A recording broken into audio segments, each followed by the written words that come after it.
Hello and welcome to the Infidelity Doctor channel. This is Dr. Talal Al-Salim, and this is Ask Dr. Talal segment, your place to ask me any questions you have about affair recovery and affair prevention. Please remember, this is not a substitute to the individual and couples counseling that you should be seeking. This is merely a place for you to get some basic questions answered and get some clinical insights about affair recovery and affair prevention. So before we get to the question of the day, please make sure that you like the video and subscribe to the channel so that you can get the most recent updates about future videos that will be released on the channel. So the question for today is as follows.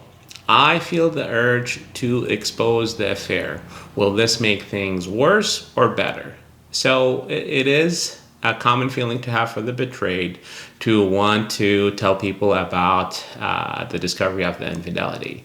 There are many reasons why the betrayed is going to be compelled to share this information with others, whether it's family, friends, and even kids at times. I really think part of it has to do with human nature. When we are dealing with a traumatic event, we want to be able to process our feelings and want to share it with some folks to help us make sense of what happened. So that's one common reason, is that people want to share about the infidelity discovery to have somebody that they can talk to and vent. Sometimes it's an issue of, well, I want to tell family and members of our immediate group because, they might be able to help me with some advice about what to do about this situation. So let's tackle the first piece about venting. You need to think about this, is that whoever that you choose to vent to, they're going to have their own bias and they're going to have their own feelings about the situations. And also this is the case with whoever you go to get advice from, meaning that you're not only going to solicit their ears, you're also going to solicit their bias. And I've seen a lot of people who vented to friends and family members and got an advice to stay when they shouldn't, or got advice to leave when they shouldn't have. So I really think your best bet is to find a neutral outlet for venting your feelings and a place for you to get advice, which is professional counseling. But also one thing to keep in mind too is that whoever you talk to who had their own experience with infidelity, whatever advice they're going to give you might not be applicable to your situation, because their infidelity story is going to be different than yours. And also the decision that they made about whether or not they should stay or leave is also going to be unique to them. So you got to take that also in consideration in terms of what value does it have to talk to somebody who had an infidelity experience that is not going to be exactly like yours. Most importantly, what to think about is, let's say you decide to stay or you decide to leave. The last thing that you want for a major decision like this is to be done by external influences about the opinion of others. Meaning, I've seen a lot of people who wanted to stay but didn't, because now they're worried about other people going to think poorly of them, because my friends and family know about what's going on, and what if they think that I'm a doormat for staying? Or, the opposite of that is, one of my family and friends are telling me that the right thing to do is to work on the relationship, but I really feel that this is something that I shouldn't do because X, Y, and Z. And now I feel, stuck because I don't want them to judge me about that. Because again, whatever you do with your partner post the discovery of the infidelity and post venting to your family and friends, you're not going to go back and give them the play-by-play details in terms of what transpired to help you make that decision.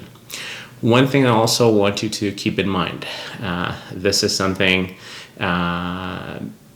couples who already have a bad habit of this, of involving their kids in their relationship struggles, please don't involve your kids with the discovery of the infidelity. And when I say kids, that doesn't matter whether they're children, teenagers, or adults. Exposing kids to the parental infidelity can cause a lot of damage in the short term and the long term. The short-term damage for the kids is that, they get stuck in the middle. They have a fancy word called triangulation, which means that they get stuck in the middle of the conflict between you and your partner, and that's the last thing that you want them to deal with.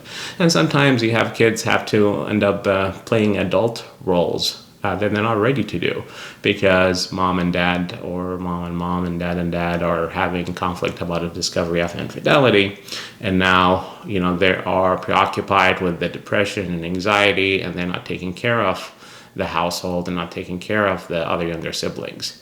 So you'll find the kids having to do things that only adults should do, like cooking, preparing meals for their kids, and sometimes I've seen situation where the parents are so depressed they can't even take the time to take care of their bills and do grocery shopping.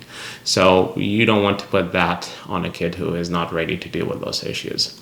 Long-term damage of exposing kids to parental infidelity is that it can shape how they view future relationship and the value of fidelity in future relationships. And it could go in many different directions, but a common direction would be, if I see my parents dealing with infidelity, I might grow up with the idea that people are not trustworthy and start my relationship in the future in adulthood with not mistrusting my partners.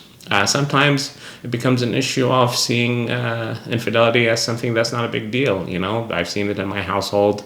My parents did it, my aunties and uncles did it. So it becomes more of a cultural norm or an acceptable behavior. Hopefully this answered the question about is it a good idea to act on the urge of exposing the affair. I really believe it's a very bad idea. I think you need a healthy outlet for venting and processing your feeling about this, which is should be done through professional counseling.